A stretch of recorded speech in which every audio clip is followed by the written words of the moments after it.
Fraud, abuse, and money laundering.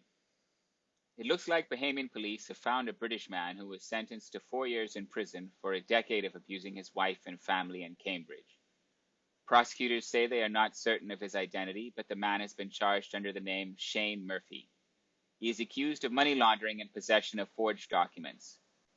In May of 2017, a Shane Murphy that looks very much like the man arrested here was convicted of a number of crimes centering around his wife Zoe, including locking her in rooms, telling her she was fat, worthless, and ugly, throwing objects such as glasses and lit candles at her on a regular basis, breaking her leg when she was 20 weeks pregnant, and then telling her that if she told anyone what happened, he would make sure she would never meet her baby.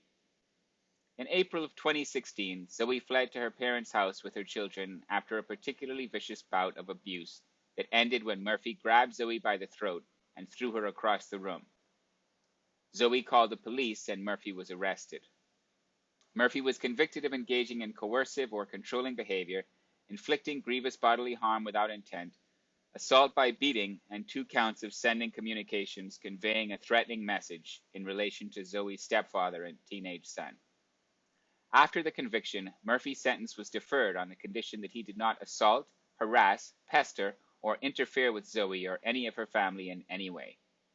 But Murphy breached the conditions of his release from prison and, among other things, assaulted Zoe by locking her in a bedroom, pushing her around, and grabbing her by the throat. At the time of the conviction, temporary Detective Constable Amy Davidson from the Domestic Abuse Investigation and Safeguarding Unit praised Zoe's bravery. Initially, Zoe was too scared to make a formal complaint as she was afraid of repercussions. I would like to commend her for the bravery she has shown in coming forward and working with us in order to bring Murphy to justice, but ultimately safeguard her and her children from any further harm.